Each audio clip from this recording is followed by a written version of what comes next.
বলছেন কেন লাথি মারলাম বুঝতে পারছিস না, এ মহা পাপী তাই লাথি মেরেছে।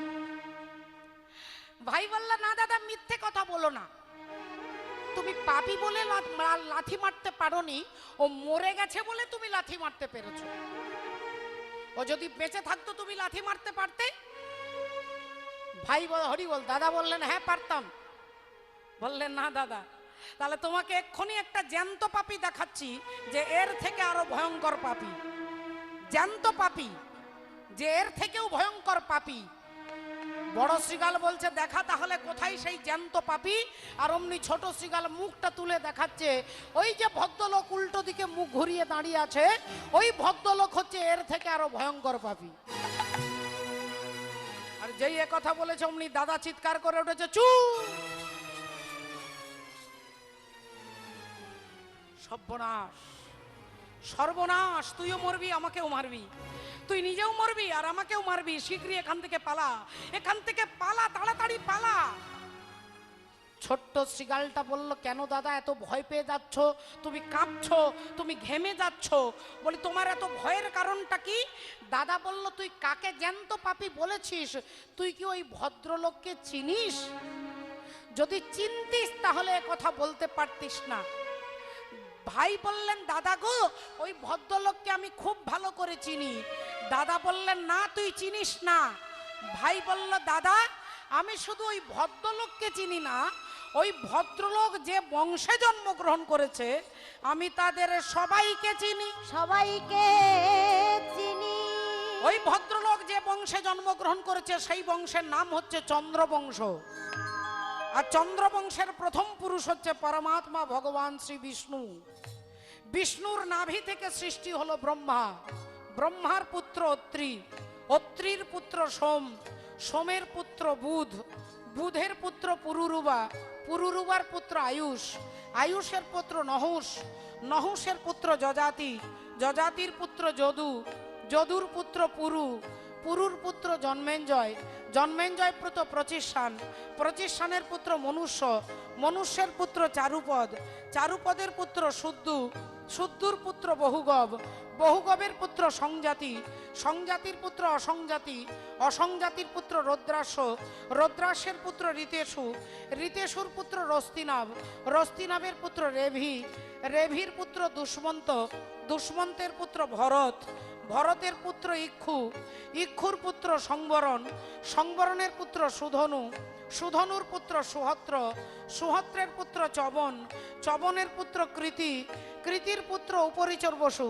উপরিচর বসুর পুত্র জরাসন্ধ, জরাসন্ধের পুত্র সহদেব, সহদেবের পুত্র সমাপি, সমাপির পুত্র কুকু, কুকুর পুত্র জহ্নু, জহ্নুর পুত্র সুরথ, সুরথের পুত্র বিদুরথ, বিদুরথের পুত্র রাধিক, রাধিকের পুত্র অযুতায়ু, অযুতায়ুর পুত্র অক্রধন, অক্রধনের পুত্র দেবতিথি, দেবতিথির পুত্র ঋক, ঋকের পুত্র দিলীপ, দিলীপের পুত্র প্রতীপ, প্রতীপের পুত্র শান্তনু, শান্তনুর পুত্র বিচিত্রবীর্য, বিচিত্রবীর্যের পুত্র পাণ্ডু, আর পাণ্ডুর পুত্র হচ্ছে জ্যান্ত পাপী যার নাম হলো অর্জুন। আর যেই বলেছে অর্জুন অমনি অর্জুন গদাটা তুলেছে। তোর এত বড় সাহস, একটা সামান্য বনের পশু হয়ে আমাকে পাপী বলিস কি কারণ? এক্ষুনি এই গদার ঘাতে বধিব তোর জীবন, তোকে শেষ করে ফেলবো। তোর এত বড় সাহস, তুই কিনা আমাকে বলিস জ্যান্ত পাপী। শ্রীগাল ছুটে এসেছেন, অর্জুন ঠাকুর, অর্জুন ঠাকুর আপনি আমায় মারবেন তো মারুন না, আমাকে মারুন না, কিন্তু আমাকে মারতে গেলে আমার 3টে প্রশ্নের জবাব আপনাকে দিতে হবে। বল তোর কি প্রশ্ন, বল তাড়াতাড়ি বল। শ্রীগাল বললেন আমার প্রথম প্রশ্ন, 1 নাম্বার প্রশ্ন আপনি এখানে কেন এসেছেন? অর্জুন বললেন ওরে মূর্খ শ্রীগাল, এটাও জানিস না যে আমি এখানে গঙ্গা স্নান করতে এসেছি? শ্রীগাল বললেন আমার 2 নাম্বার প্রশ্ন, গঙ্গায় স্নান করলে কি হয়? অর্জুন বললেন ওরে মূর্খ, গঙ্গায় স্নান করলে দেহটা পবিত্র হয়, এটাও জানিস না? শ্রীগাল বললেন আমার 3 নাম্বার প্রশ্ন, আর আপনাকে বিব্রত, আপনাকে ডিস্টার্ব করব না। আমার 3 নাম্বার প্রশ্ন, যে জলে স্নান করলে দেহটা পবিত্র হয় বলতে পারেন অর্জুন ঠাকুর এই গঙ্গার সৃষ্টি কোথা থেকে হয়? ওরে মূর্খ, ওরে মূঢ়, ওরে অজ্ঞানী, ওরে নীচ, ওরে পশু, তুই কি করে জানবি যে এই গঙ্গার সৃষ্টি গোবিন্দের চরণ থেকে হয়? চরণে থেকে হয়। তুই কি করে জানবি যে এই গঙ্গার সৃষ্টি ভগবানের চরণ থেকে? যেই এ কথা অর্জুন বলেছে, শ্রীগাল বললেন, মাফ করবেন অর্জুন ঠাকুর, কিছু মনে করবেন না, আপনি আমাকে কমপক্ষে 10 বার মূর্খ বলেছেন, কিন্তু আপনার উত্তর শুনে মনে হলো আমার থেকে আপনি ডবল মূর্খ। আমার থেকে আপনি ডবল মূর্খ। বলে কেন?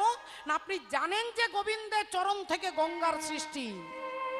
অর্জুন ঠাকুর, যার চরণ থেকে গঙ্গার সৃষ্টি, সেই সৃষ্টিধর ভগবান আজ আপনার রথে বসে আছেন, আর আপনি কত বড় মূর্খ যে তার চরণ ছেড়ে দিয়ে গঙ্গায় ডুব দিতে এসেছেন। ভগবানের চরণ ছেড়ে যে গঙ্গায় ডুব দিতে যায়, তার সমান মূর্খ স্বর্গ মর্ত পাতালে নাই। এবার আপনি আমাকে মারুন অর্জুন ঠাকুর, আমি প্রস্তুত আছি, আপনি আমাকে মারুন। অর্জুন গদাটা তুলেছিলেন মারবে বলে, গদাটা ফেলে দিয়ে হাত জোড় করে শ্রীগালকে প্রণাম করছেন।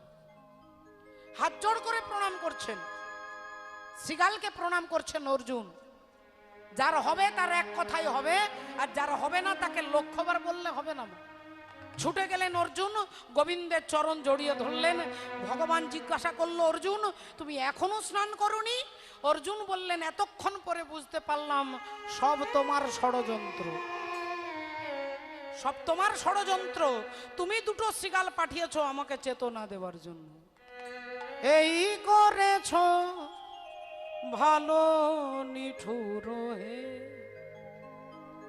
নিঠুর হে, এই করেছ ভালো,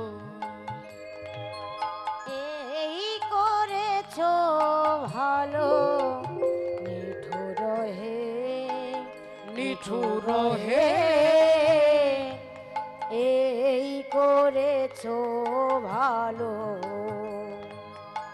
এমনি করে হৃদয়ে মোর তীব্র দহন জানো, নিঠুর হে, নিঠুর হে,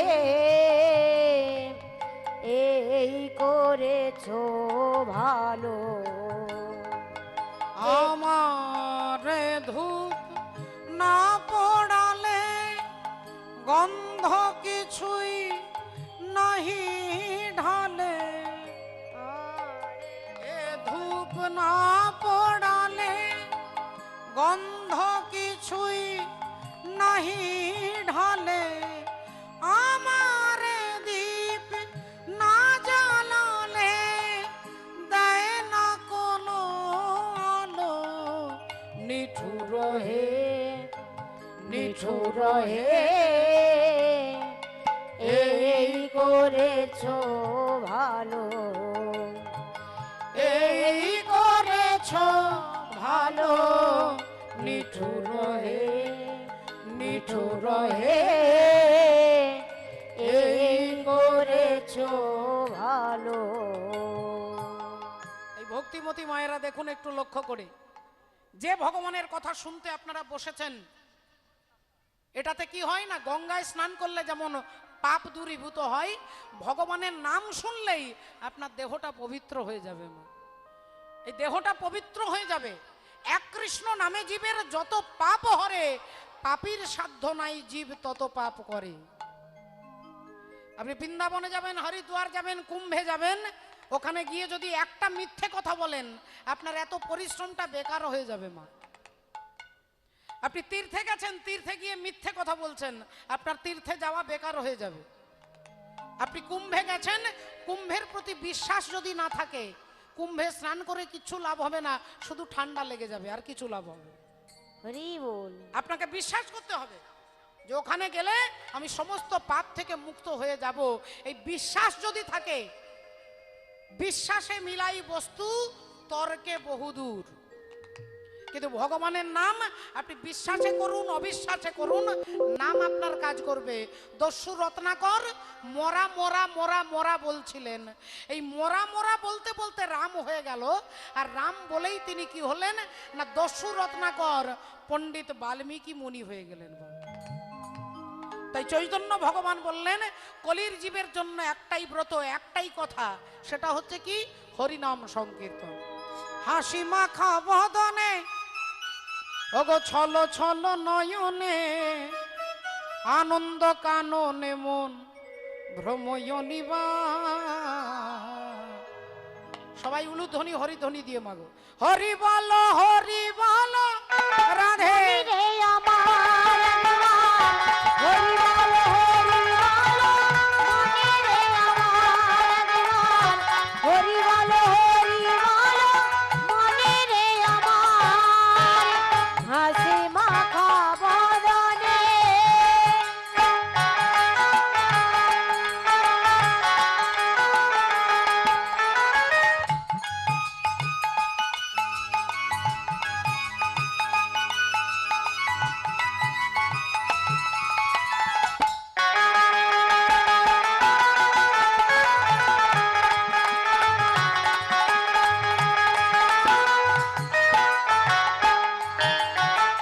ওরে গতি নাই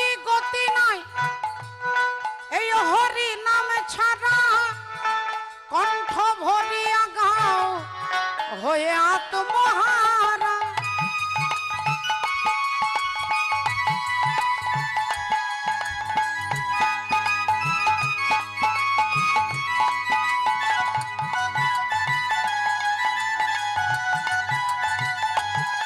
আহা গতি নাই গতি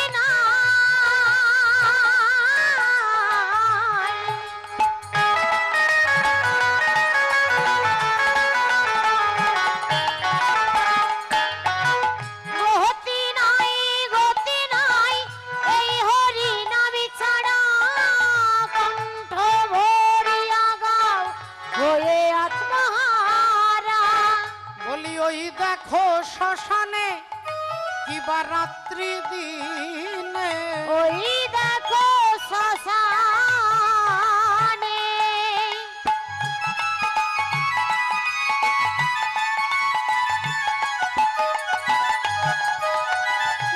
ওই দেখো শ্মশানে কিবা রাত্রি দিনে ওগো পুড়িতেছে মানুষের কত অহংকার।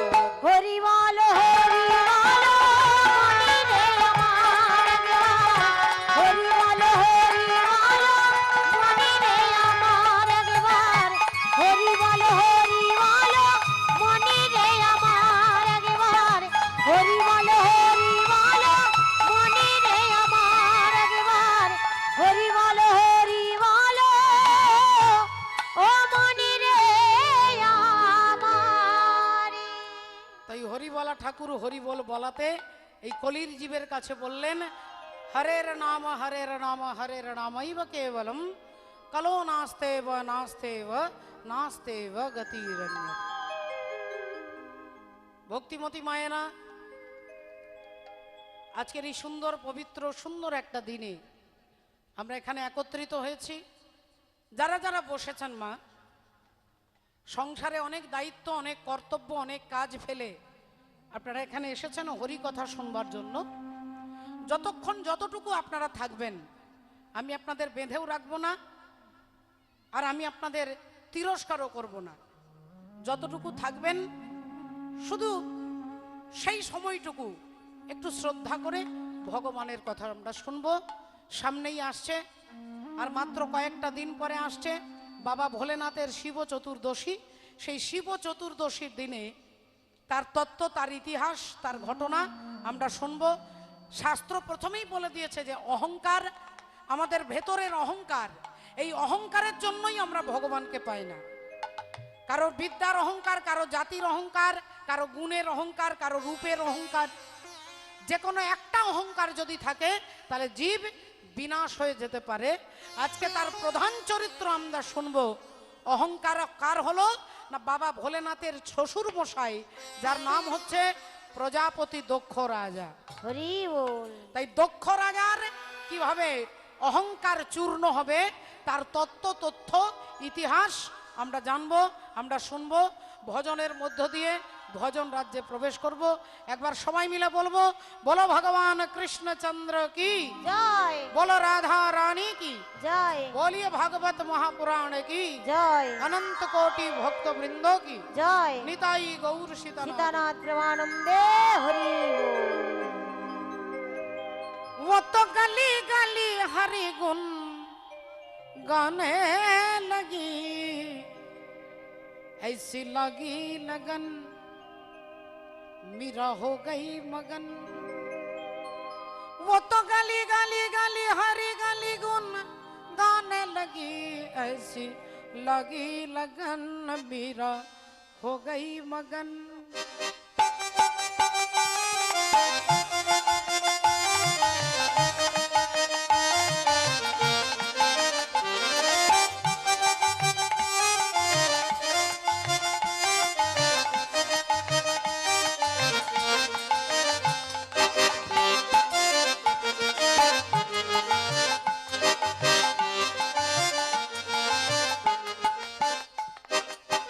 ऐसी लगी लगन मीरा हो गई मगन, ऐसी लगी लगन मीरा हो गई मगन। वो तो गली गली हरि गुण गाने लगी, महलों में पली बन के जोगन चली, महलों में पली बन के जोगन चली। मीरा रानी दीवानी कहाने लगी, ऐसी लगी लगन।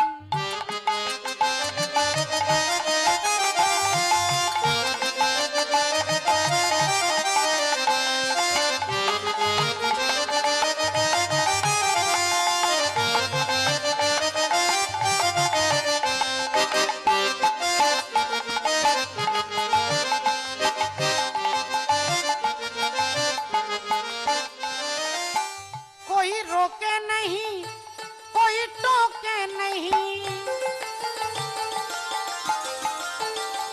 कोई रोके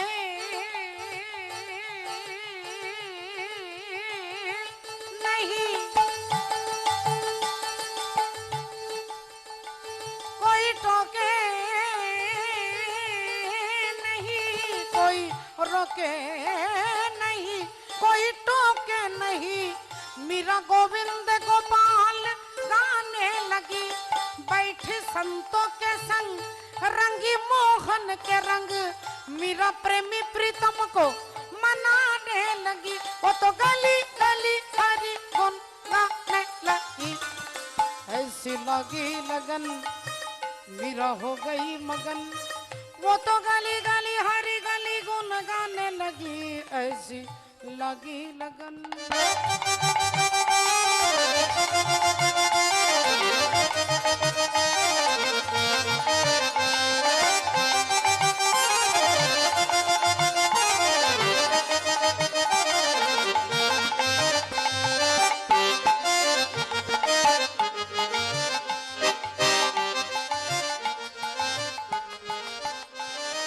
ভক্তিমতী মায়েরা দেখুন, ভগবানকে ভালোবাসা এত সোজা নয়, আপনাকে পরীক্ষা দিতে হবে।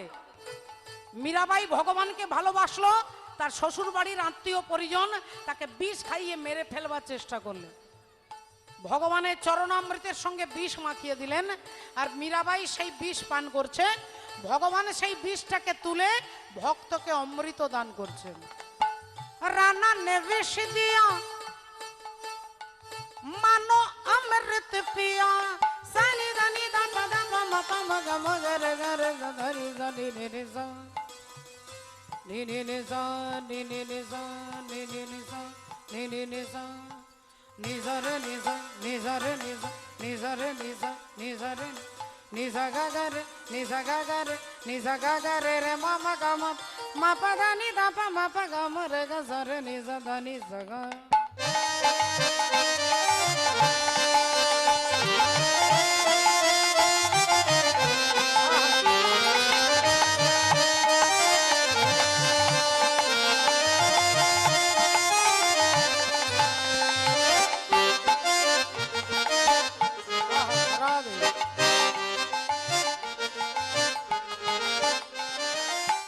राना ने विष दिया मानो अमृत पिया, वो तो सागर में सरिता समाने लगी, वो तो गली गली हरि गुन गाने लगी।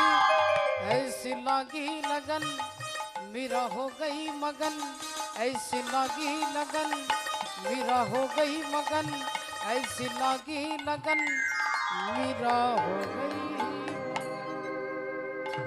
সবার চরণে দণ্ডবত প্রণাম জানিয়ে আমরা শুনবো বাবা ভোলেনাথের শ্বশুর মশাই সেই দক্ষ প্রজাপতির অহংকার চূর্ণ কেন হলো, কিভাবে হলো, এই তত্ত্ব ইতিহাস জানতে গেলে আজকে আমরা সরাসরি চলে যাব একদিন মহামুনি ভৃগু। আর সেই ভৃগু মুনি তিনি যজ্ঞ করছেন, তিনি স্বর্গমর্ত পাতাল সবাইকে নেমন্তন্ন করেছেন। তাই ভৃগু মুনির যজ্ঞের অনুষ্ঠানে, যেমন এই বাড়িতে অনুষ্ঠান হচ্ছে, আপনারা এসেছেন, পাড়ার লোকে এসেছেন, আত্মীয় পরিজন এসেছেন, এই ভৃগুমুনি যজ্ঞ করছে, স্বর্গমর্ত পাতাল সবাইকে নেমন্তন্ন করেছে। একদিন ভৃগুমুনি যজ্ঞ আরম্ভিলা, একদিন ভৃগু মুনি